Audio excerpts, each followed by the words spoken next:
Hi, and welcome to the Progressive Bitcoiner podcast. I'm your host, Trey Walsh, and today we have Margot Paez on the show. So this was such a good and rich conversation, and really appreciate Margot coming on to talk about a bunch of things. She's just such a wealth of knowledge and has so many good and unique perspectives, from personal experience to Bitcoin to political advocacy and campaign work and a host of other things, not to mention her environmental work with Bitcoin mining. So this was a really, really good and rich conversation. A lot of the things we talked about were very much focused on progressives and progressive politics and where progressives, Democrats, left-leaning folks fall short, the state of many things in our world and our country today, the ways to talk to people about Bitcoin and make Bitcoin a little bit more mainstream in the way we talk about it, and so much more. So I really hope you'll and really think you'll enjoy this conversation. And of course, as always, if you have any questions or any thoughts, even Margot mentioned her DMs are open on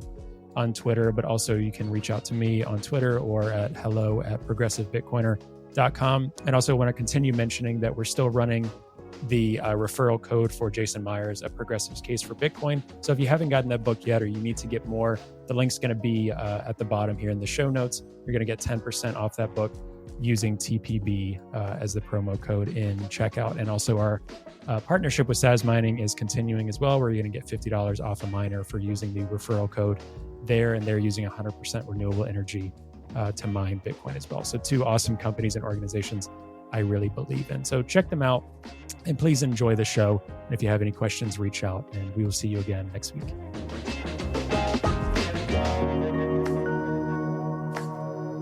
Hi, Margot, and welcome back, I should say, to the Progressive Bitcoiner podcast. Just a different host this time. Yeah, Trey, it's amazing. I'm so glad that you and Mark connected and decided to bring this back, because I think it was really sad when Mark said he couldn't do it anymore. It really filled a void, in the discourse around Bitcoin. So I'm really glad that you've taken this up. And thanks for having me back too. Yeah, of course. Yeah, absolutely have to.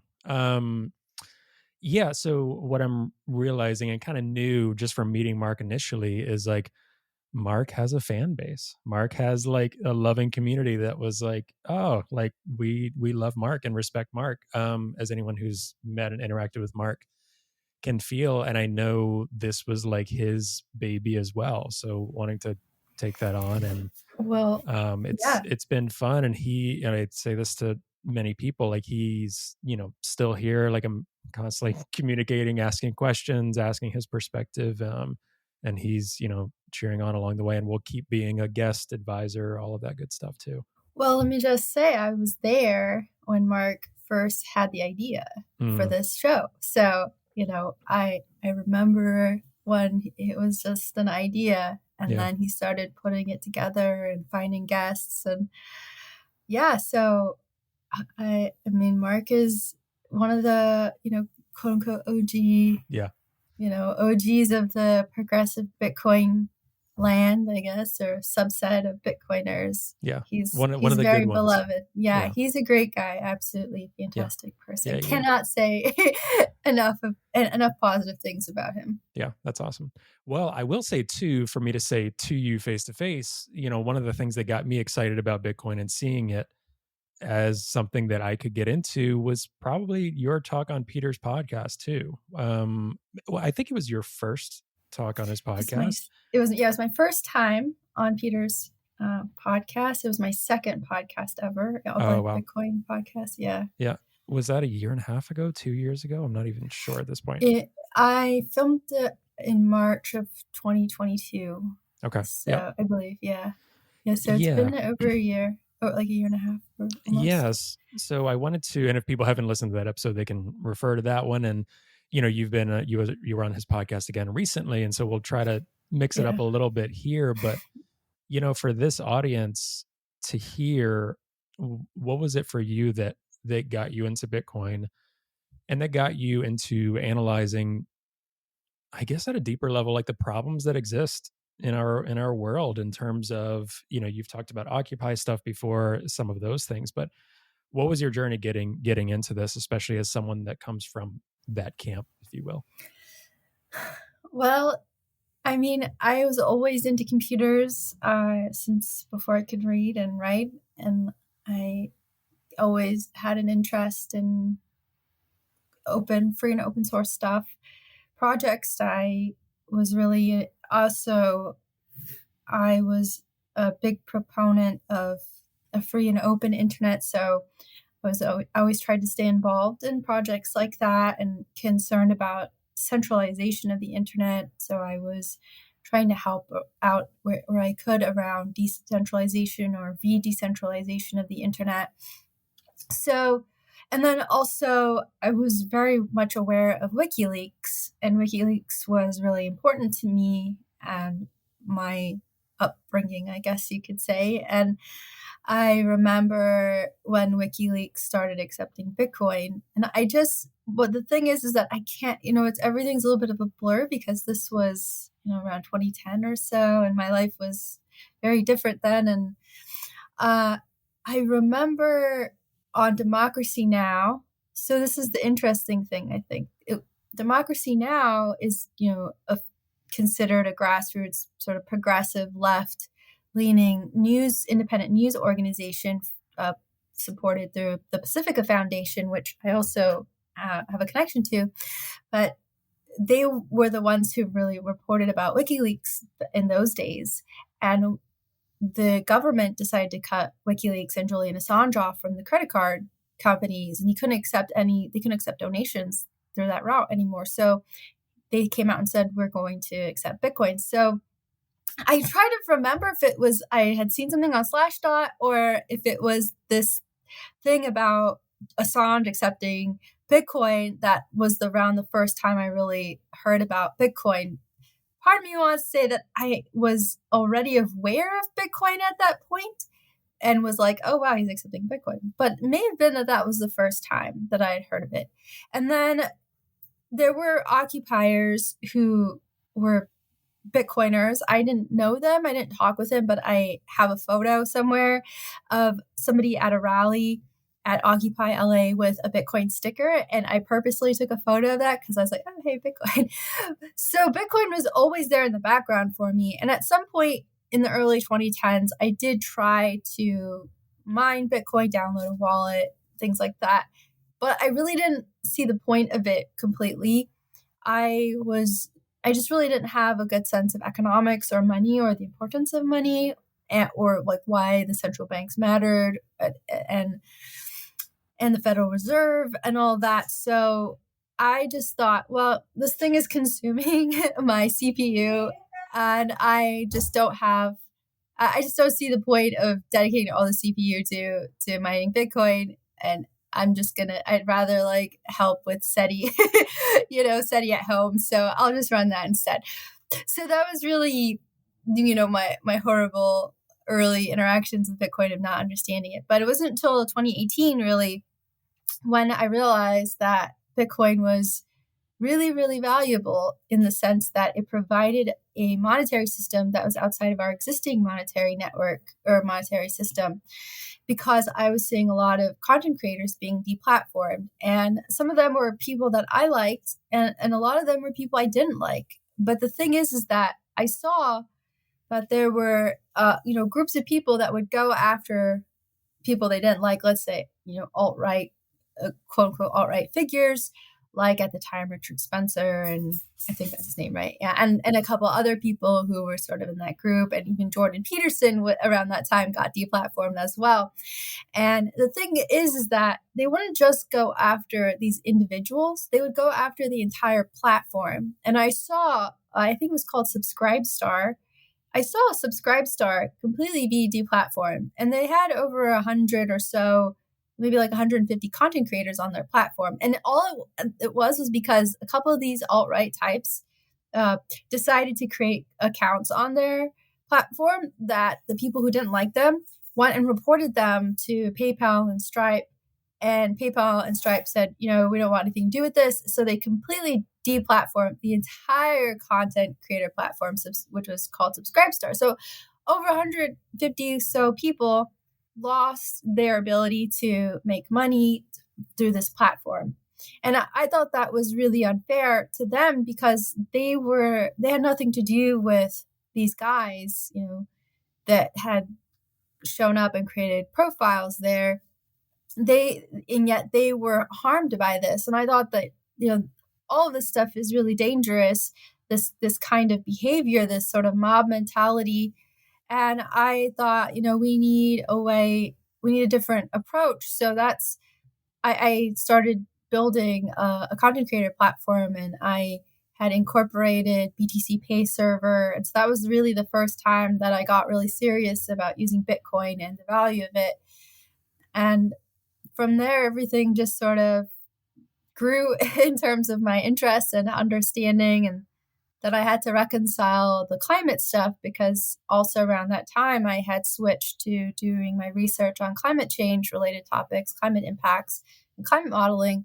And I had to reconcile, whether it was ethical for me to use Bitcoin, to be involved with Bitcoin. And I almost, completely abandoned it for, it's crazy to say this now, but for Cardano and Algorand.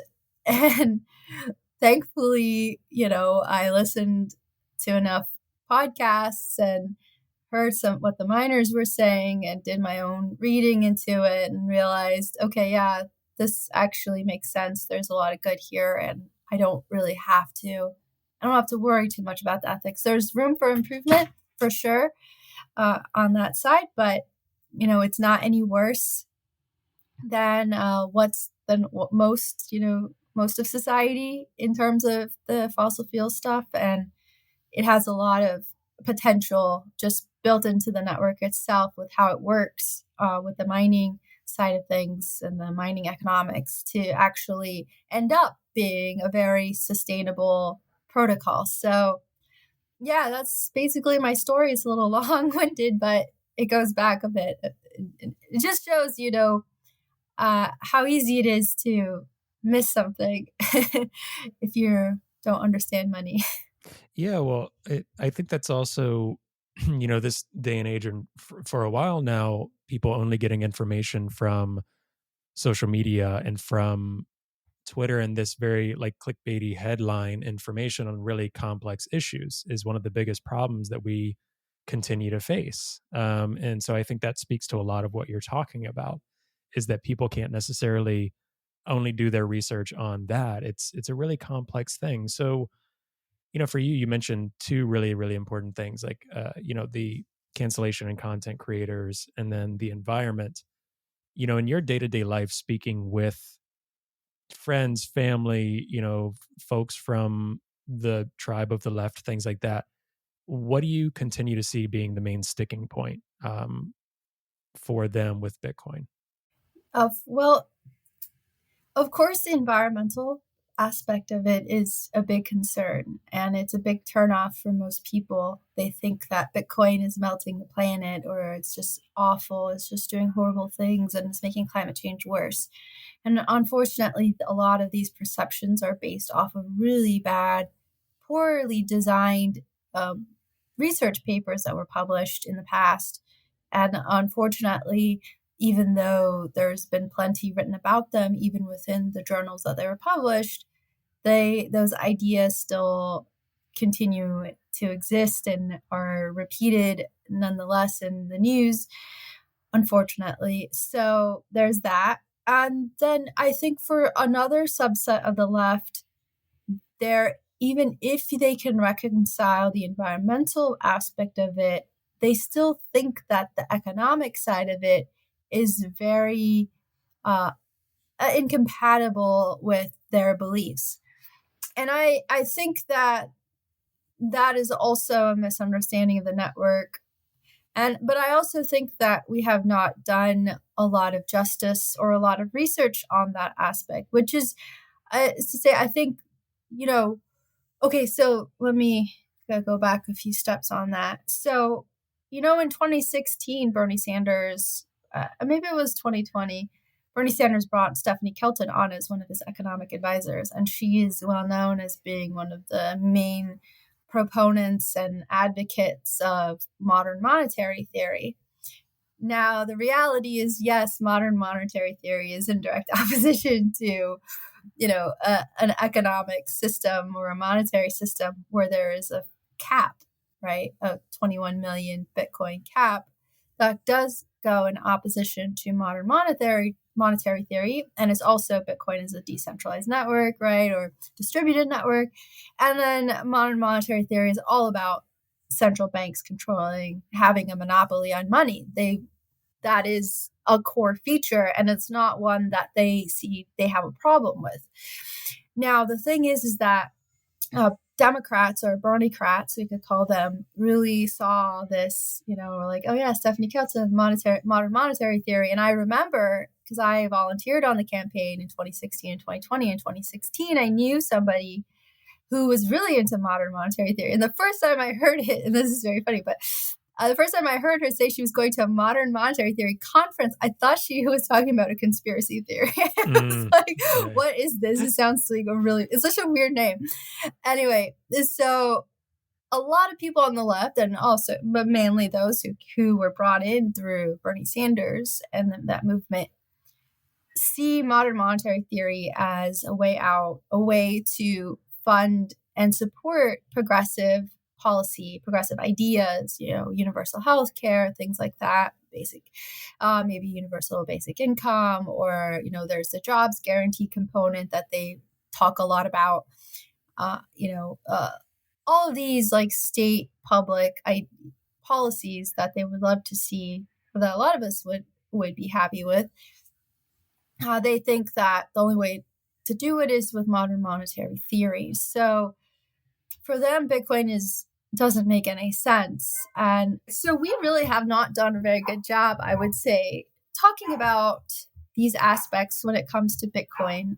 Like, how would you support progressive ideas under a Bitcoin standard of any kind, of however way you define it? What is a progressive Bitcoin standard, And I think that's something that we have really not addressed very well. And I've tried to explore that a little bit in the past. And I want to get back to this at some point, but I have sort of priorities of things that I need to take care of first. And the environmental side is right now a really big priority. But I tried to explore this a little bit, like looking into degrowth and trying to reconcile things there, because there is a big strain of degrowth or ecological economics that I think aligns very well with Bitcoin.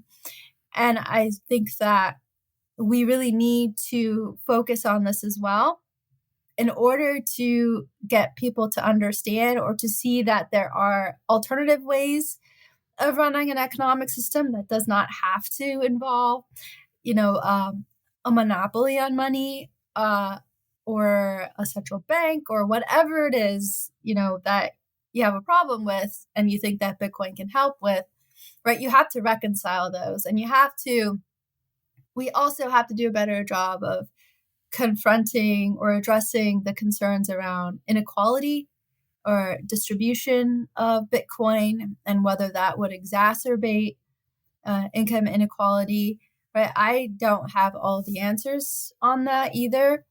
And I think it really depends on what you think a Bitcoin standard means, or hybrid Bitcoinization, or if that's even a thing that should be part of this vision or this progressive viewpoint on Bitcoin, right? So I think there's so much here on the economic side that needs to be addressed for us to reach those on the left who have concerns. But I don't think it's that hard, but I think that those are the two main issues that keep progressives away from Bitcoin. First, the environmental side, then the economic side. So even though right now we're really focused on the environmental side, we have to be ready for the economic side, because that will still be a big hurdle once they get past the environmental side of things. Yeah, and I think it already is for many Bitcoiners, but specifically progressive Bitcoiners already. Like, let's say we get past the environmental side, looking at what you and Troy are talking about, what Daniel's talking about over in New Zealand, many others, Jared, doing a lot of good research where it didn't exist before. And it's like, okay, it's a little more complicated than miners just use a lot of energy, right? So it's getting into it. You actually see there are many benefits, and you don't want to overstate, but you don't want to understate those environmental benefits. So I think that next hurdle, even for Bitcoiners, even myself, is thinking about inequality, thinking about hoarding Bitcoin. What does that look like? And I think too many Bitcoiners just say, well, we Bitcoiners see the world differently. And if we were in charge, we would run things better. So just trust us, which the whole point is to not. So, we'll be rich, but trust us, we'll take care of everyone and Yeah, everything. that And doesn't work. right, I don't exactly. believe in that. No, 100%. And there are many people that might look at Bitcoiners or certain Bitcoiners and be like, I don't want to live in their citadel. I don't want the world to be run by them. Right. And that's also not the point. So I think that's a good thread to pull on a little bit now, a little bit offline, a little bit. I think there's a lot of policymakers and researchers and money that needs to go into what are policies that can be built around degrowth, and thus coupling with Bitcoin would be really, really interesting to pull on. Because Yeah. I've been thinking about that more and more, and a lot of the conversations I'll have with friends or anyone is initially just like, what is Bitcoin, right? So we're not even getting to that step yet, but that's a really good point, and you're exactly right. Like, we do need answers on that. It's not enough to say, well, let's keep investing in Bitcoin, use it peer to peer. The tech stuff's cool and the environment stuff, but like, how is it going to address the issues we progressives really care about? There's not a good articulation yet. You're 100% right about that. Right, exactly. There's not. And I think, though, that there's foundations for it through the work that Bradley Rettler and Andrew Bailey have done. So I would love to see you have conversations with both of them about this stuff, because they have thought about it. And I think they would be able to bring up, because they're philosophers. And I think philosophers are really great at coming up with the right questions to ask.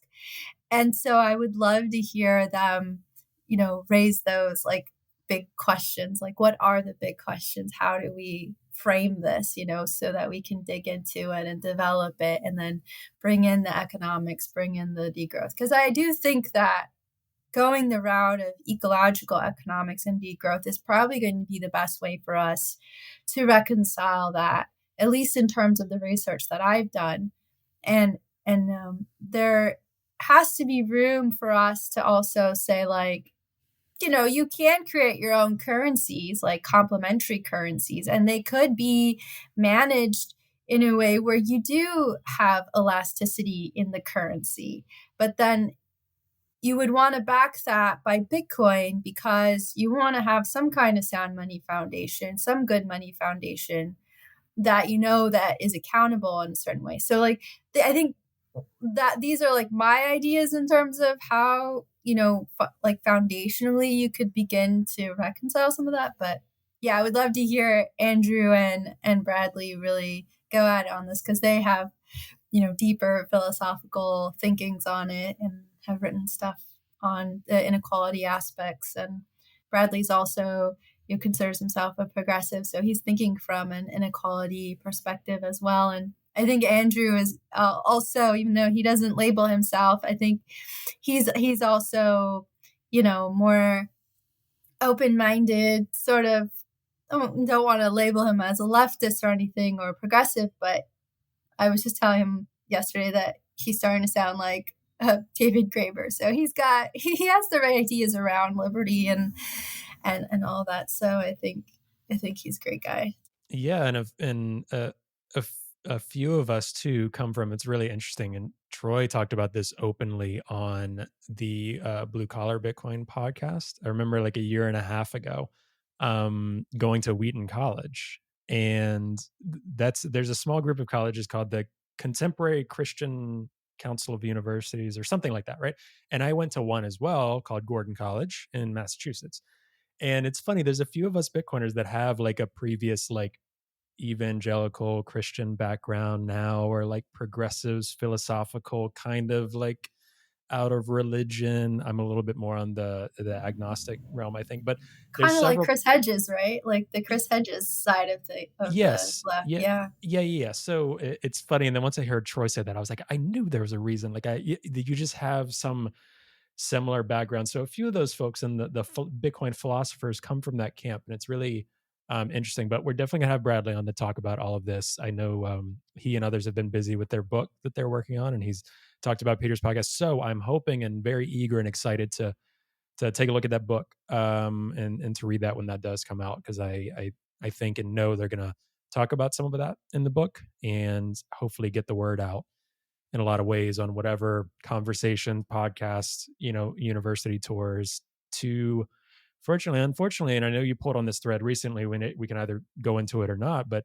talking about academia and what Bitcoin even means to academia. Like I was just talking to Andrew recently as well about like my background's in sociology, and there's not enough sociological research around Bitcoin, right? There's a lot of political science, economics, environmental stuff is great. The next phase I want to see is that sociological study, inequality, and just have like I hate to say it this way, like real academics actually look at it and take it seriously in that realm, which hasn't to an obvious enough degree, I guess.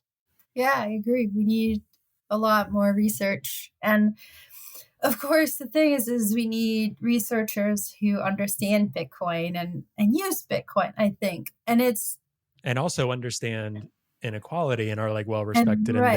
their fields, right? And again, not to get into the whole like if you're an Ivy and have a PhD stamp, and just because a lot of Bitcoiners would be like, oh, that's whatever, that's the old regime that we shouldn't be listening to, this and that. Like, no, it's people that had devoted 20, 30 years of their life to academic research and study in a particular field, or philosophy, sociology, whatever, and they're also like really knowledgeable on Bitcoin, right?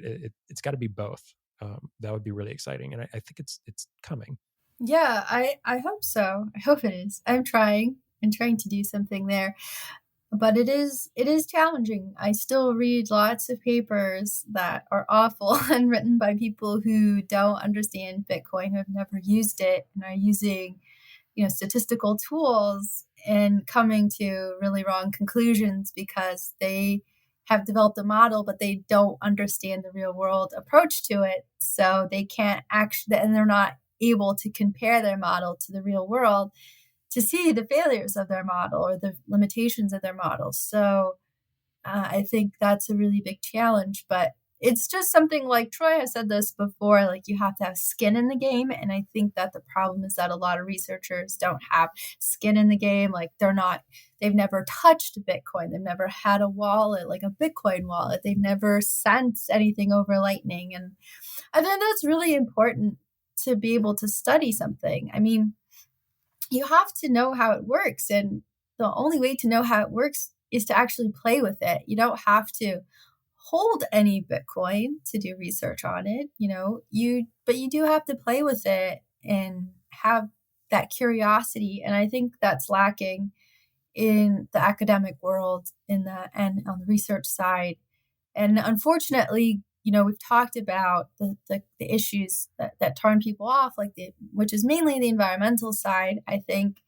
And that has really, really poisoned the minds of a lot of researchers, well-meaning researchers who are reading these articles and are saying, oh, God, this is terrible. But they have no way to assess the methodology because, it's not their area of expertise and they don't know how Bitcoin works. So, yeah, it's just an uphill battle, but I think ultimately it's just it's up to us to do the good work, to do that research. So I know there's an undergrad who's studying sort of social sciences, I think at Cornell, and hopefully she might do some good on the social sciences side. And I think there was somebody recently at USC who interviewed a few people who was doing some kind of sociology graduate level work. So, it takes time. And I think it's going to take probably the younger generations, millennials, Gen Z and younger, to make those changes in terms of the research. I think the older generations are a little bit challenged as far as I can tell. maybe it's just not native enough for them to appreciate what we're doing. Yeah, well, I think a couple of things too. There's never been anything that's existed like Bitcoin. Again, not to put an actual like Bitcoin on a pedestal, because I think so much of what I'm on about and a lot of us are on about, it's not just about Bitcoin. It's about like what are the things that Bitcoin's addressing? Like what is wrong with Wall Street? What is wrong with the Federal Reserve? What is wrong with our global monetary system? What is wrong with dictatorships? And on and on, right? Like Bitcoin doesn't solve each one of those things, but it's a good starting point to unravel the thread of all of that. I think there's that. Like it's never nothing like this has ever existed before. And it's only like 14 years old, whatever it is now. It's really young. Like that is crazy. And having a recent conversation too, you talk about like philosophy and cultures. Like there's been so many tectonic shifts in Bitcoin already, from the block size wars to today, and so many things in between in terms of cultures, in terms of actual policies, everything like that. A lot is happening in this short amount of time in Bitcoin already, and a lot of things don't get actualized on currencies, economics, things like that for 50, 60 years. So it's like, we don't know where this is going to go. It's exciting, but it can be frustrating to be patient, I think, in the process too. But for people to know, like, it's still so early that these things take time.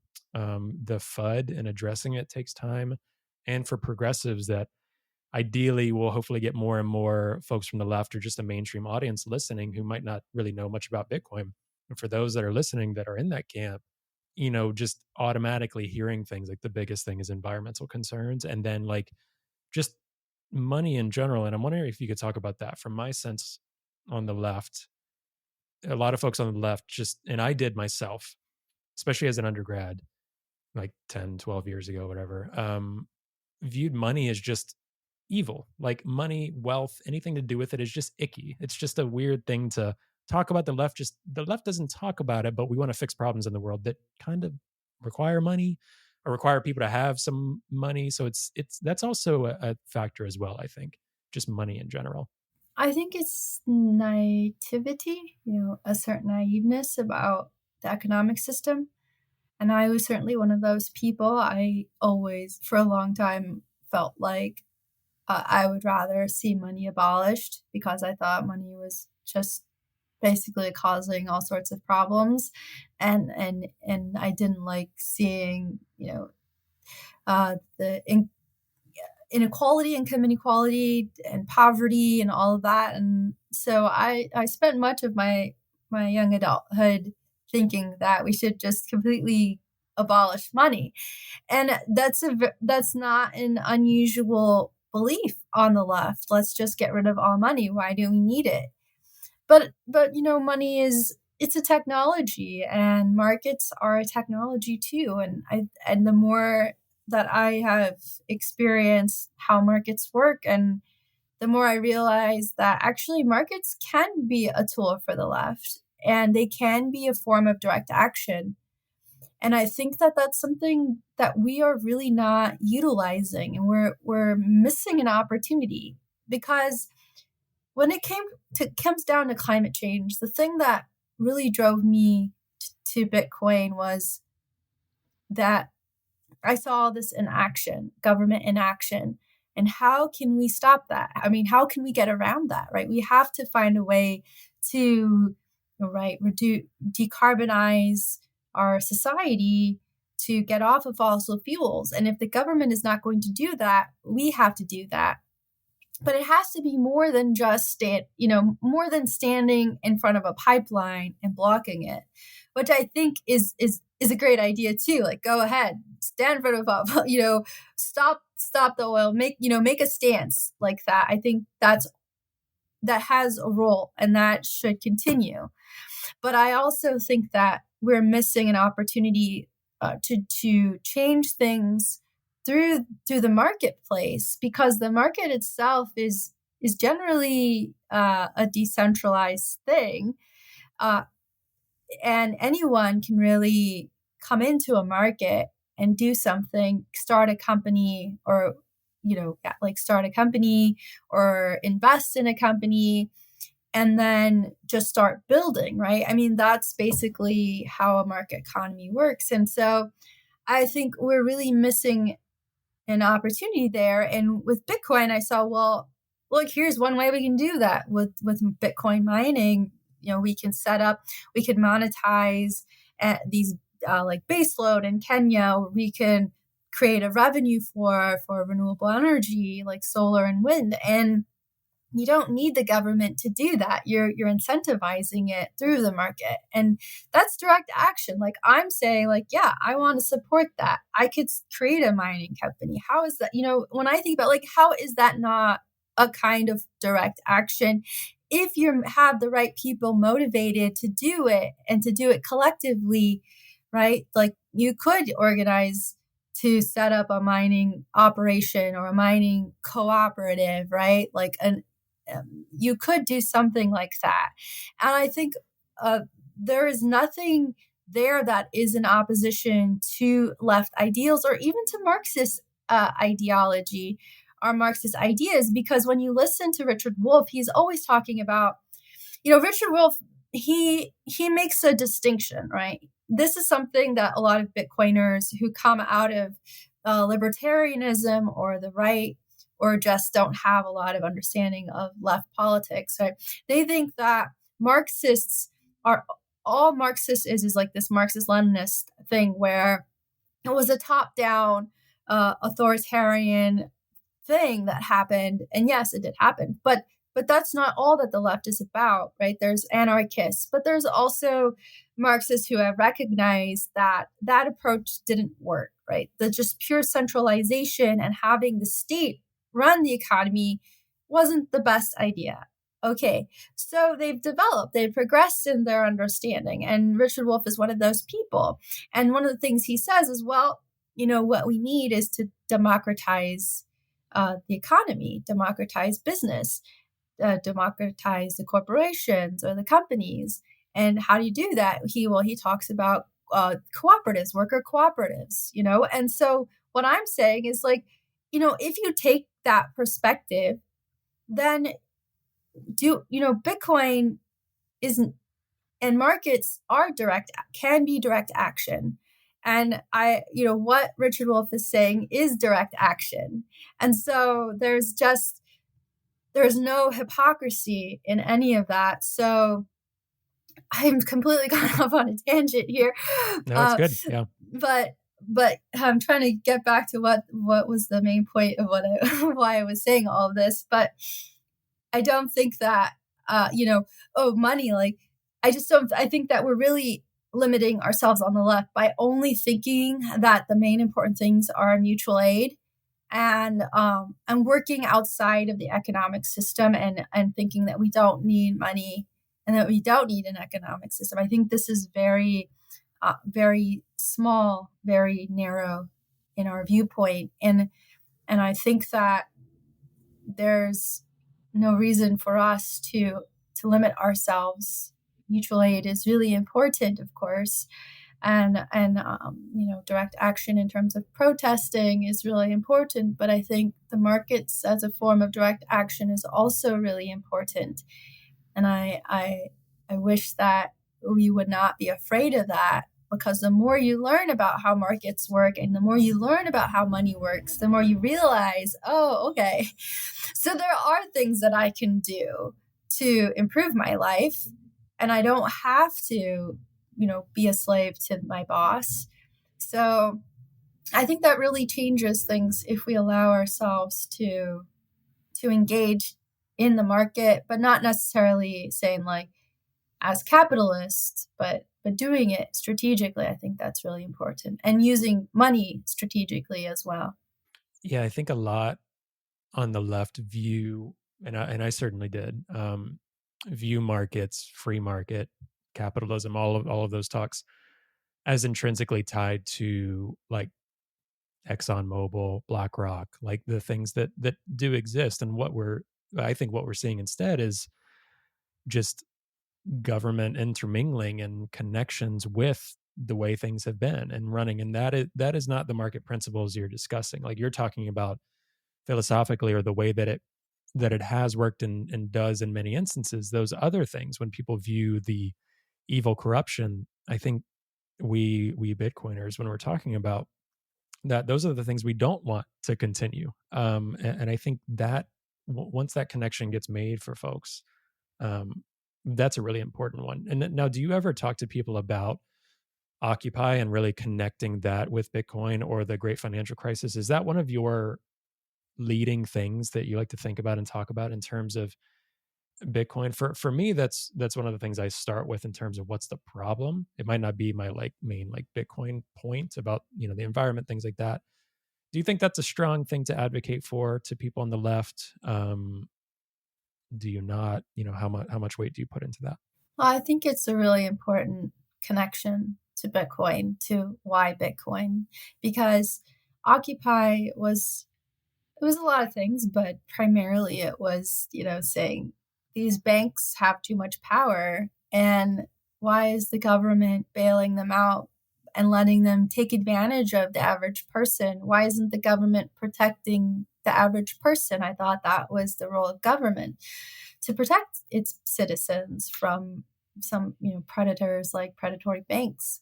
And one of the actions that happened at Occupy was this divestment movement to take your money out of the big banks and put it into community banks.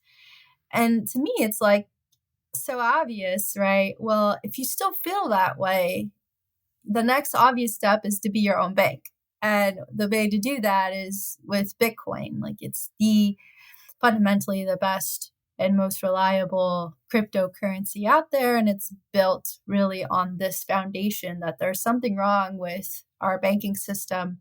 And I think that should be the starting point and the way to get to people. But I sort of wonder now if people have lost sight of what all of this is now these days, where we came from the great financial crisis, 2008, to where we are now in 2023.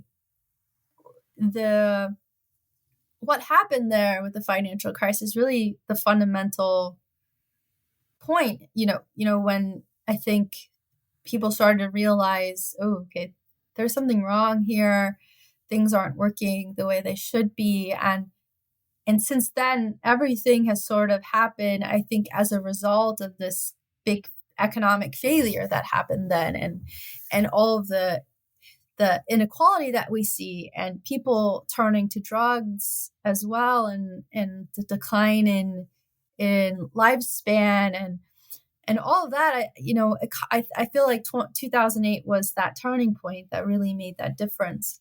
But these days, I sort of wonder if people have forgotten that and have become so engrossed in identity politics and fighting each other over that kind of stuff, and losing sight of who the real problems are, where the real problems lie, or who the real enemies are, And I don't know if those same ideas resonate with people, or you really have to remind them. I'm not sure. I mean, the whole thing with the Wall Street bet stuff and GameStop and AMC, I saw a lot of people who were involved in that who were still angry about what happened during the great financial crisis. They were like, yeah, I'm doing this because my family lost their job, they lost their home, blah, blah, blah. Right. So I see there is a lot of that anger still there. But I also see a lot of people who don't talk about that stuff anymore. And it's all about, culture war stuff, or COVID. And I worry that we're sort of late in getting to people using Occupy, because people are thinking about other things now. And I don't know, but I hope so. I hope it's still a good way to reach people, because it is the fundamental thing that drove the left and made it possible for Bernie Sanders to run in 2016. He is the Occupy president, and he would not have been able to run on a platform of the 99% versus the 1%, or us, not me, all of these slogans, had it not been for the Occupy movement. So I just think, it's all there. I just think that I don't know, society is moving in a different direction. So I'm not sure if we have to think of different ways of reaching people now, or if that's still good enough. Yeah, there's definitely meeting people where they're at, which I would argue that, I'm trying to do, Jason Meyer's trying to do, you're trying to do, so many others. There's a mix of like, I want to meet progressives where they're at, but I also want to say, hey, like, we are really, really obsessed with the things that you mentioned, and we're losing sight of what are really those things underneath that make it so easy for us to be so sick as a nation, as a world, so obsessive with these identity politics stuff compared to some of these underlying things that we're seeing in Bernie Sanders messaging, we're seeing in the Occupy movement. So I think it's still important to remind people, even if they don't care or it doesn't impact them. And a lot of people that are most loudest about identity politics are those that are in an economically safe and stable environment a lot of ways, or they might not be, but there's such a learning curve to even figure out how would you address that they don't know how to even address that, so they get angry about something else because people are just angry, they're sad, they're depressed, they're all of these things, right? And kind of leading into my next point, I want to talk about the Democratic Party and progressive movement today and going forward. One of the things that's really tough is figuring out where to go from here when the Democratic Party today, and I just saw another ad from Joe Biden a couple of weeks ago, like popped up on my YouTube. So many things I could say about the appearance of the ad, his speech, all of these things, right? Just the visualization of it. But just, this is the fight for our democracy, this and that's the same messaging every 4 years now, right? Both sides, it's the fight for our democracy, kind of tied to identity politics a little bit more. So, you yourself, do you find yourself being still pretty political in terms of a voting sense, in terms of a party affiliation? And how do you feel about the Democratic Party and the progressive movement going forward?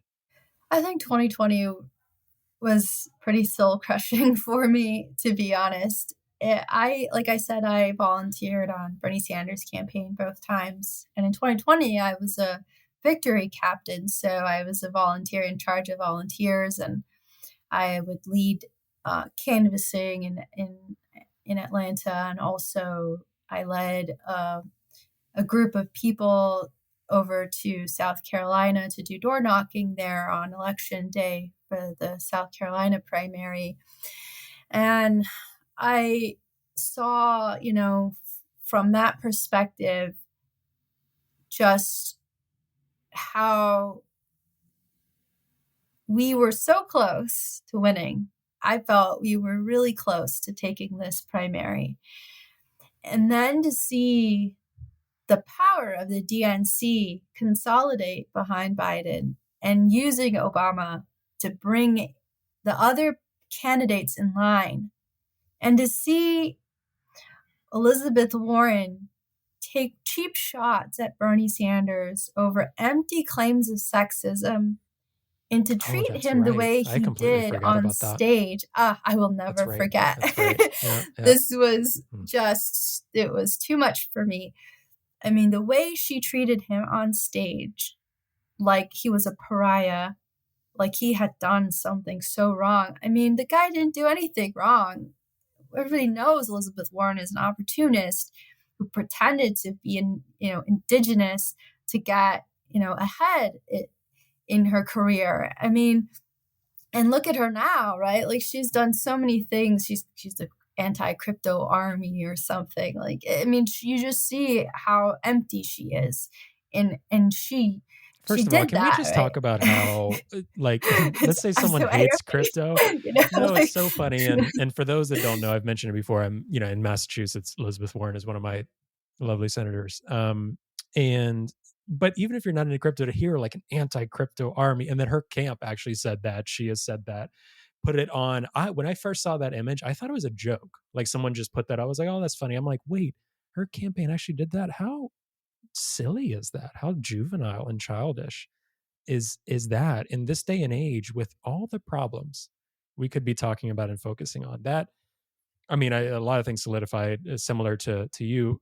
I wonder if there's any real Bitcoiners and progressives that like weren't Bernie bros or Bernie fans previous to this. That would be a funny poll. Yeah, that kind of, gosh, yeah.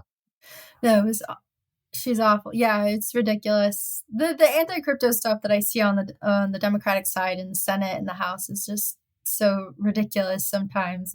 It's like they're lampooning themselves. It's embarrassing. And listen, if you're listening and you like Elizabeth Warren and voted for Elizabeth Warren, I was the same way, and am in a lot of ways of a lot of her policies and takes on certain subjects. So I don't want to completely, vilify someone if that is, that's your candidate. But I would say, in a lot of ways, think about some of the things Margot just said. That opportunist takes these stuff against Bitcoin, crypto, and other topics that someone clearly has not researched.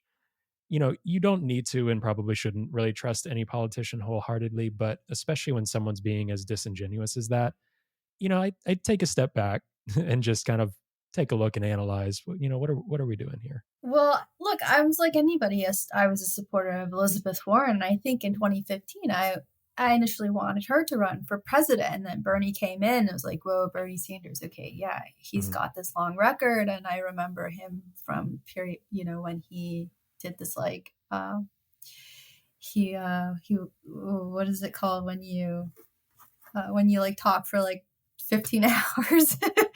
He filibuster. He filibustered, over healthcare and right. So, but I was a big supporter of her. I thought she was great on banks and stuff, and she's been the complete opposite since that. I mean, she's just been very disappointing to me. But so. Yeah, the consolidation of the DNC, the betrayal of Elizabeth Warren's betrayal of Bernie Sanders, and then when COVID happened, the campaign and the volunteers all agreed that we were not going to do any type of outreach to ask people to go out and vote in Wisconsin because, we didn't want them to put their lives in danger. This was so early on. It was in March. There was very little that we knew about COVID at the time and the risks, and we didn't want anyone to die or get seriously ill. So Bernie agreed with us and said, I'm not going to campaign. And Joe Biden, on the other hand, went on TV and said, it's safe. Go out and vote for me, And it's like, you see that and you just know that these people, the Democratic Party, the insiders, the DNC, like they're all horrible people. And not to mention what happened on Super Tuesday when Bernie Sanders should have had all this momentum coming out of Super Tuesday, but instead somehow the results were delayed and delayed and delayed, and he didn't get to have that momentum. And so to me, like all of that on top of what happened in 2016 just has completely demoralized me. I would say it was soul crushing to see this happen and to say like, okay, what is, how much power do I really have to the political system through the party system? So I have become, I think, a lot more jaded in that regard. So I'm much more interested these days in what I can do outside of the existing systems, which is, again, why I'm attracted to using Bitcoin, especially on the environmental side, but also on the social and economic side. And I'm just trying to find ways where I don't have to rely on politicians to do the right thing. That's where I'm at right now. But I'm also very interested in how things are playing out for 2024. I think Robert Kennedy Jr. coming into the race is very interesting because he's got the name recognition being a Kennedy. So that gives him instant points. And so that makes him a hard challenger for Biden to ignore. And I think Democrat, any incumbent needs a primary challenger to push them. And I'm hoping to see that happen for this time around, even though they've said they're not going to do primary debates. It's clear that Bobby Kennedy Jr. has that ability to bring in crowds and fundraise and to get his name out there and to get his opinions out there. So they can't really ignore him. But I'm also, intrigued by, of course, I love Marianne Williamson, and I would really wish that they would do a debate, because I really enjoyed seeing her on the debate stage last time. And it's just nice to see different perspectives on the debate stage. And then now Cornel West is running, and he's running. Well, initially he was running with the People's Party, and now it sounds like he switched to the Green Party, which I understand why he did that, because it's a lot easier for him to get on the ballot in all 50 states if he goes with the Green Party. But I totally understand why he did the People's Party too, to begin with. So I think that's also really fascinating too, because you still have these elements of the progressive movement in there, for the Bernie Sanders supporters, Marianne Williamson and Cornel West, trying to make an impact in any way that they can through the political system. And they're great voices to do that. And Bobby Kennedy Jr., he's not really, I wouldn't consider him a progressive, but he brings in a much needed voice, I think, and a contrarian voice on certain issues. And he's very pro civil liberties, which I think is lacking these days. And so I appreciate that. Not a big fan of some of his vaccine positions, but on the other hand, I don't see anything wrong with contrarian voices, so long as they're balanced. Like, I would love to hear him talk more about how he would balance his own opinions so that there is not a push in either direction, like towards, corporate pharmaceuticals dominating. And I would also not want to see a direction where alternative medicine or, alternative, non mainstream views on vaccines dominate either. I think you're going to need pressure, to do better, right? I see voices like Robert Kennedy Jr. as a way to, put pressure for greater transparency on vaccines, for example, and the ingredients that go into them. Like, I think we need that across the board, across all agencies, like the FDA as well. Our food system needs a lot more transparency. The European Union, I think, does a better job than we do in a lot of ways. So, yeah, I think it's really interesting, but I don't really know, what I'm going to do, like who I'm going to vote for. And sometimes I feel like I don't even want to vote for anybody. I definitely don't want to vote for Joe Biden again, because I don't see what his mandate is. I saw one of his ads where he was like, "Oh, we got to finish the job." And I just keep thinking, well, what was the job that you started? You came in and you claimed you were going to be the climate president, and you're not, right? You're still signing off on these oil drilling leases. And we barely got the Inflation Reduction Act. Okay, great. We got some good things out of there, but it wasn't what we really needed. So I just don't really take him seriously. I don't take him seriously on climate change. The administration barely even mentions climate change. So, he came in saying he was going to do a better job on COVID, and he didn't do a better job on COVID. So I don't know what his mandate is. Noam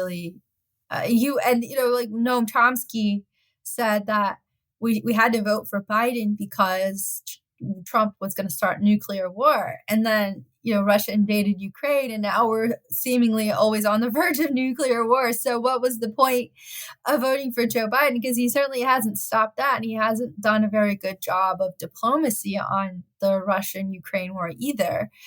So, yeah, I just don't think, I don't see myself voting for Biden. I would love to vote for maybe somebody else who would primary him. And I don't know. I don't know what's going to happen on the Republican side either. All of them are scary. DeSantis is terribly frightening to me.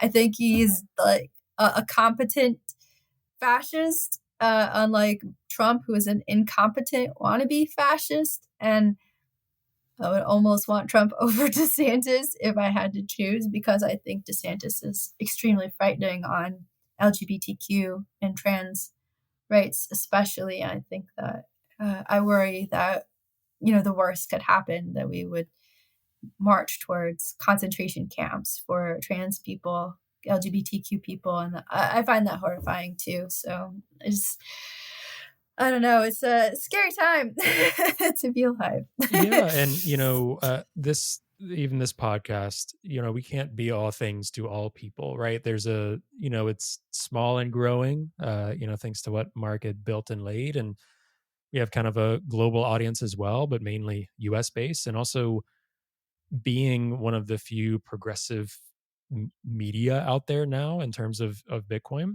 I don't want to just have it be I'm going to come on here and just, trash the right or whatever type thing. But there are certain things, and saying this for Bitcoiners who are listening, or libertarians, or those on the right, like a lot of folks on the left, myself and you, Margot, included, from what you just said, there are some things that are happening on the right with DeSantis and some of that language that is not promoting freedom, is not promoting good things. And some people on the left will not move. It's non-negotiable to look at any candidate if they're so blatantly advocating for like abolishing the Department of Education because they think that's popular, or saying all of these things about the LGBTQ community. Like when it starts with like humans and humanity, like that's a non-negotiable for some people. That's a non-negotiable for me, right? I don't care how much someone says they like Bitcoin. Also, it's just a politician saying things. That's a non-negotiable starting place for me and for many on the left, right? So it's very real for many of us. What we're hearing, we're taking these things at face value and seeing what's playing out. Yeah, but I'm concerned because I actually see this anti-trans stuff being something that goes across parties and is more of a class thing, maybe, but also not a class thing, because I don't know if you saw this recently.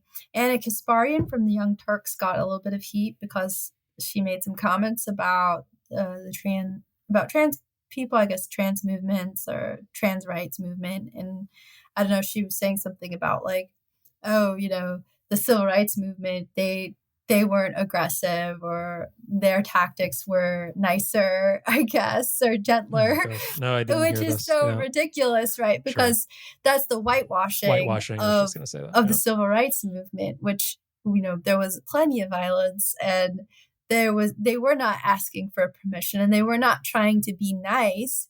There was civil disobedience. It was nonviolent civil disobedience, but they weren't welcomed. They weren't respected. When Martin Luther King Jr. died, when Dr. Martin Luther King Jr. died, he was one of the least liked people in the country. One of the top of the FBI wanted list, or search list. Yeah. So for Anna Kasparian to say that, it's like, okay, you're really showing how your ignorance and your privilege, but also it highlights that you're even seeing people who generally are coming, who you would say are like progressive or have some sort of foundation in the left, and they're saying comments like these. And you have someone like Jimmy Dore, who is clearly moved in that direction of, being skeptical of trans identity. And also he said some weird things about climate change. And of course, he's been very, gung-ho about vaccines and being opposed to the COVID vaccines. And I see his move there as being more of a working class thing. And so I think that we're missing an element here that is really important, which is a class element too. Anna Kasparian being a little bit, not really in that class element because she's pretty wealthy, being a host of Young Turks for so long. But I think that there's like a class element that we are missing, that I think also goes back to Bernie Sanders, when Bernie Sanders was running, because he did very well in the rural counties, and Clinton did well in the urban counties, but he always did very well in the rural counties and in certain parts of the South, I think. But there's this feeling of being abandoned, the working class, white working class, being abandoned and disenfranchised by the Democratic Party. And I see that this component here, and then the, tie to the trans rights or trans identity or groomers or whatever, like, all of this is, I feel is a way to, still divide the working class. But also I see elements of the working class on the, who would be progressive, who seem to be also open to the trans people as being bad people and being groomers. And so I think that we have to be mindful and be aware that not everyone who would benefit from progressive policies feels the same way that you and I do about trans people. And I know a lot of trans people, and they're wonderful people, and they're not groomers, and they're not people who are putting their ideology or whatever, their lifestyle in anybody's face. Like they're literally just trying to survive and not, commit suicide because of how disconnected they feel from their bodies, So I for me, it's just so obvious, like trans people are real people with real feelings and have a right to exist, but not everybody feels that way, I think. And I think it may be because they don't know anyone who's trans. And also could also be religion as well. There's still a lot of that. So I think we have to just be mindful that, yes, a lot of us on the left, a lot of us who are call ourselves progressives, like especially younger people like you and I, and it's a lot easier for us because we grew up, being more open-minded to different genders, to the idea that gender is a spectrum, or that sexuality is a spectrum, but not everybody feels that way. And I think that's one of the reasons why I think the trans stuff is very scary, because I think there is a potential to really unite large groups of people, like, just seemingly different groups of people around the idea that trans people are evil and that they have to be exterminated. So yeah, that scares me a lot. So, but yeah, most of us, I think, support trans lives and support trans people and their right to exist and thrive. Yeah, I think such a huge part of it is people fearing that those people existing and being themselves are going to influence society and culture and their own children, right? Or they're like, well, I don't want my children or my family growing up seeing that, right? And again, and I grew up in the South, grew up in a very conservative place, moved to New England as a late teenager and really learned and saw some of the things you're talking about. I didn't meet my first openly gay person until like late high school. But what's weird is I think some of the foundational things I learned, whether it was family, even growing up religious and things like that, is like just accept and love people and just don't hurt other people, right? And I think some of those foundational components, people are talking about, do we even have a soul as a nation? All of those things, and the Democrats say like soul of the nation, like that stuff a lot, but just in general, right? What I ask people, a lot of it is, personal stories. Like, do you know someone? do you do you know someone who's openly gay or openly trans or something like that, right? But also even beyond that, just taking a step back, like think really in terms of your own life. What is that person, that movement doing? What are you feeling about it? Why are you feeling those things? Just really, people need to self-reflect, and it really, really starts there in a lot of ways. And that's hard work when it's really easy in this day and age, again, to be distracted by Twitter fights, Facebook fights. Trump was a master marketer in terms of that, right? Some of these things that started with the Tea Party, even before that, really amplified under Trump. But people taking a step back, and especially those in the Bitcoin community, we talk a lot about freedom. We talk a lot about self sovereignty. And the episode I did with Mark for our first episode back, he is brilliant in his discussion of the sovereign individual, not in terms of the book, but just that concept of, to be a sovereign individual means to take care of other people and take care of your community and be the best person you can be for yourself, mentally, health wise, what is in your control, right? Of trying to take care of your body, trying to take care of your mind, and starting there. And we as a country, at least in the US and globally, we're really missing that. and it's creating all of these frightening realities. It's very concerning. Yeah, I think you raise a really good point in terms of what Mark was talking about, because I think that is a defining difference in perspective, like let's say from, left libertarianism, which is really, like historically libertarianism really comes out of the left, right? But an anarchism, and that versus what tends to be the kind of libertarianism we see dominating the discourse in Bitcoin on Bitcoin Twitter, and it has to do with how you define liberty. And again, like David Graeber was somebody for me who really highlighted the different perspectives, or like the two different views of liberty. And one was like really like an authoritarian liberty, in the sense that like I am free to do whatever I want, doesn't matter how it affects anybody else. I should be allowed to do it no matter what, because that's my right.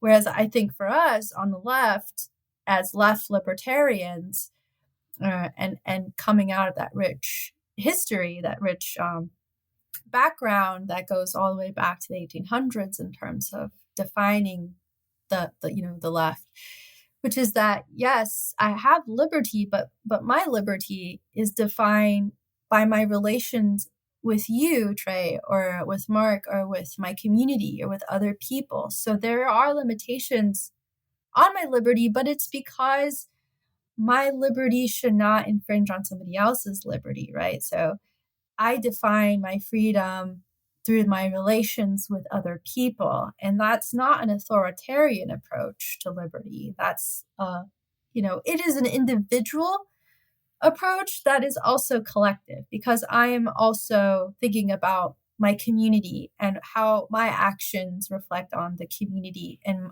my family, or my friends, or, or the stranger who I, walk past every morning, right? So I think these are really important things to clarify, that there are different ways to think about liberty. And I think most people think about their liberty in terms of how they define it in relation to other people. But the primary strain that is often talked about, like the anarcho-capitalists, for example, it's really like this individual, I should be allowed to do whatever I want and you can't tell me what to do, which to me really is like what David Graeber had defined as more like an authoritarian type of liberty, me and my little fiefdom, you can't tell me what to do kind of thing. And I think that's problematic and will not get us very far if you're interested in greater adoption of Bitcoin, because most people don't feel that way. I think that's a very unique and privileged, let's say, perspective that is probably more found in the US for some reason than other parts of the world. So, And what you were saying too, one of the, I think, foundational moments for me in undergrad was when I, went to South Africa and studied, Desmond Tutu, Nelson Mandela, this whole movement, and just, how things have played out in South Africa throughout their history and political history and combination of cultures, religions, everything, and how they got through difficult periods. And one of the Southern African philosophies of Ubuntu, which is exactly what you're discussing, which is, I am because we are, like exactly what you were saying. It's so beautiful. And ever since I kind of stumbled upon that and fell down that rabbit hole, I was like, that's it, right? Like I grew up religious and then wasn't. And so my worldview was like, what is all of this? What is the point? What is anything? And that for me was really defining. And I think every action I try to take, or every movement throughout the day, of course it's not perfect, is thinking about that. Like, I am here, and my humanity is tied up in your humanity, Margot, and that strangers, like you mentioned. And again, tying it, for our audience that might be more progressives, we're going to have guests on that might push back more on some of these progressive ideologies. But today, this being one for the progressives that reach out to me and say, hey, I feel a little bit more heard and seen. You're welcome in this space and in your own life. And there's people that are fighting for you and that want you to exist. and that want you to be here. So yeah, I mean, all of that tied together, and to, again, not to name him specifically too much because there's many like him on any side, but when DeSantis is playing, using immigrants, illegal aliens, these terms that they use, taking resources from Florida, going to Texas to help them ship immigrants to Martha's Vineyard here in Massachusetts. Wild for political points. Those are human beings, human families, human lives. And tying that to any sort of Judeo-Christian background as well is despicable from that background or any human level background. So again, I don't know if I can comfortably talk politics or have a starting point be when that is the game that's being played. When we're playing with human beings' lives, I'm not sure I can talk about, well, they like Bitcoin, or they say they like Bitcoin, or, well, it's a non-negotiable for me. Yeah, I mean, Bitcoin is for anyone, of course. It's for anyone who needs it, but I don't think that we should, applaud DeSantis if he ever gets Bitcoin. It's like, okay, well, Bitcoin it's a public network. It's for anyone who wants it, who needs it, and great, go ahead, use it. But I'm not going to sit here and say like, yeah, that's okay that he thinks trans people are subhuman, or that he thinks it's okay to play with people's lives and ship them to another state. And, after they've already faced so much trauma, just even trying to migrate from their challenging lives back home to the US. People don't just pick up and leave just to cause DeSantis problems. They do it because they're really suffering back home, and partly due to US foreign policy. So our country is responsible to a certain degree for what happened to them. So yeah, I'm not going to, it's, I don't, it's hard to just say like, oh, I'm going to give you a pass just because you like Bitcoin. It's just great. We both like Bitcoin, but you're a horrible person either way. Yeah, it's like, right, oh, great. We both like, it's like, oh, great. We both like to talk on the phone. Okay. Oh, yeah. Great. We both send text messages with the same text messaging app. Congratulations. Right. But you're still a horrible person. Yeah. Oh, you eat at that restaurant? Me too. That's so cool. Yeah, that's great. That's great. Oh, you use dollars. Congratulations. Right. So, so does everybody else. I think we have to put things into perspective in that sense too. Yeah, absolutely. Well, one closing thing for me. So if I think there are a lot of people, whatever their political persuasion, but let's say for folks on the left, they're kind of resonating with maybe some of the things we're talking, maybe all of the things, but some of the things we're talking about in terms of like, it's kind of the same stuff over and over, right?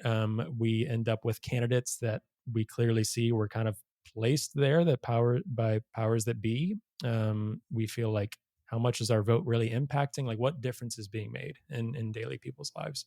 From your end, in a simple way, obviously, because it's a complex question. But what do you think are some things that people can do, or things that people can get involved with, whether that's Bitcoin or something else, that in your experience, it feels like it can make a difference?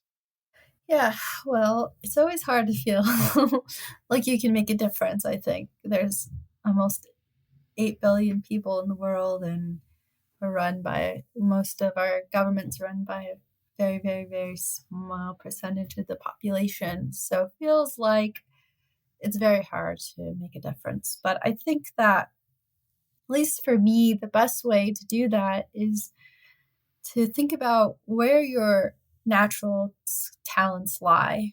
What's your skill set? What are you good at? And to find a way to make use of those skills to work towards something that you care about. And I also think that we don't have to think so big scale either. We don't have to think about, only think about making a difference on the national or the global scale. I think it's really important to focus locally as well and within your community, because those are much easier wins as well. You can have a greater influence within your own community. It's a smaller group of people that you have to convince. They don't need as much money to do it. So I generally try to encourage people to look within their neighborhood, their community, whatever that may be, and see where you can make a difference there. Whether, it's, I don't know, maybe housing policy, renters policies, maybe it's education, school boards, maybe it's related to climate change, maybe you pass some kind of, ordinance that makes it easier for people to, I don't know, decarbonize somehow, or to retrofit their homes, or to change the insulation, whatever it is, you have to find a way to do it. And I think those small wins are just as important as the big ones. But I also think it's important to think about things from Chris Hedges' perspective. And I always like his ideas on this. So, and we mentioned Chris Hedges earlier, Trey, but maybe not everybody's familiar with Chris Hedges, but he was raised, I think, in the Baptist tradition, and he became a minister. He went to like theological school and stuff like that. But he's been just one of the leading thinkers or writers on the left and modern left thinking and protests, especially. He became a journalist, and I think he was in Yugoslavia during Serbia during that big war that happened in the 90s, and that really had an effect on him. But so he talks about protests and why we do these things, why we go out and we stand up for something that that we think is right, or we stand up against an injustice of some kind. And his main point is, we don't do it because we think we're going to win. We do it because it's the right thing to do.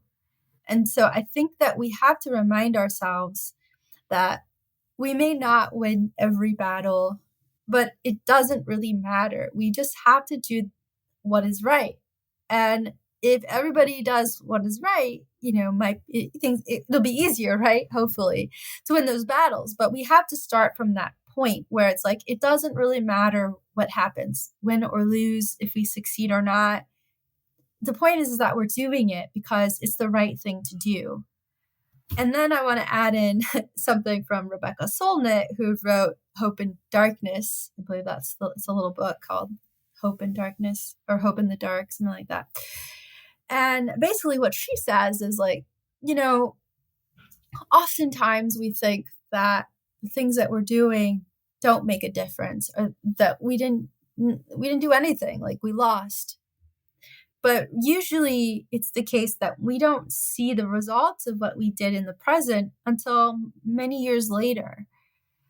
And I think this is very true. I don't think that, for example, I don't think that Occupy was a failure, although, it felt like it at first, because the government, crushed the movement and evicted all the occupations, but it really did make a difference. It did make it possible for Bernie Sanders to run. It got people thinking about income inequality in a way that they were not able to do before. It provided a language for us to have that discourse, and that hasn't really left us. And it has made it possible for Wall Street bets even, and I would say it's made it possible for Bitcoin to take off too, because it brought all these issues into the public mind. So I would say it has been a success. It just wasn't a success that probably in the way that we thought, the successes that we wanted at the time. So I think that we have to not worry too much about whether what we're doing is going to make a difference or not, or whether we're going to win or not. It's just, if you are upset about something and you want to see a change, you just need to figure out a way to try to fight for it, to make it happen. And you have no idea what the outcomes, the side effects will be of your actions and what you just chose to do at that moment in time. So I guess that's my advice.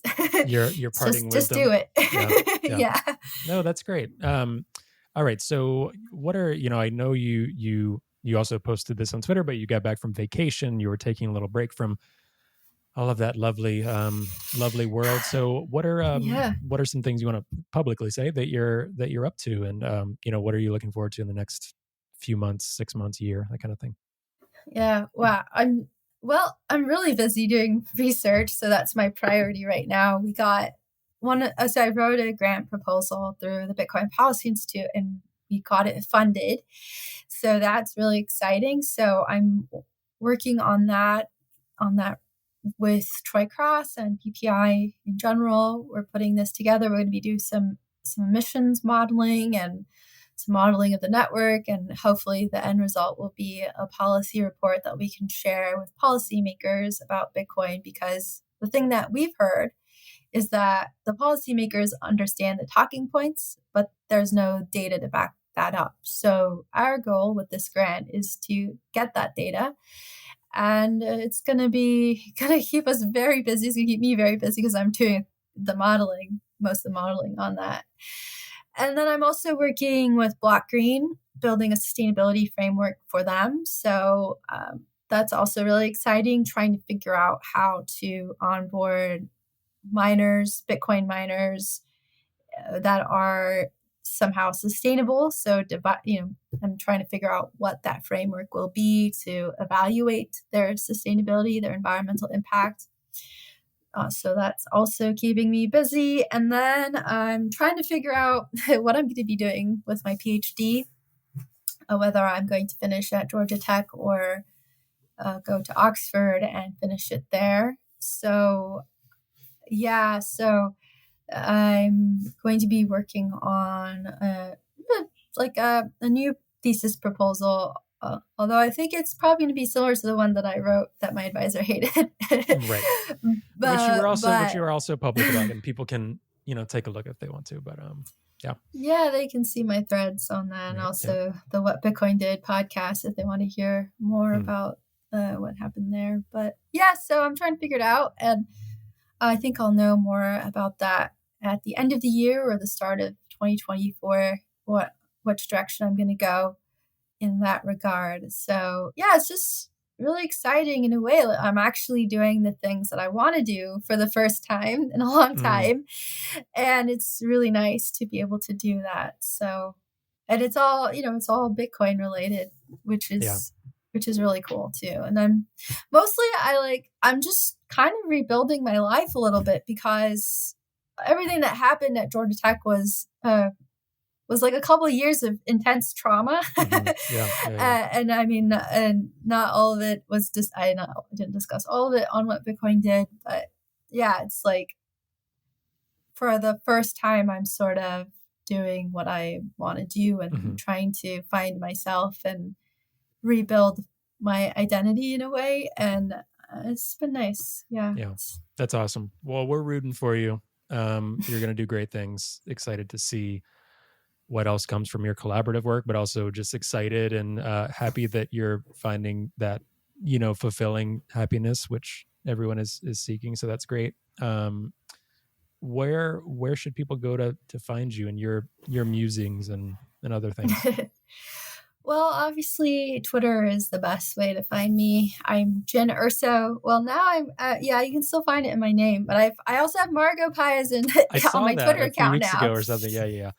Yeah, I decided some people had suggested maybe I should put my name up on there now that don't really have much to hide anymore from the university. So I had thought about it and said, yeah, I guess probably right now is a good time to do that. So yeah, you can find me Margot Paez on Twitter, but also I'm at Jen Urso, JYN_URSO.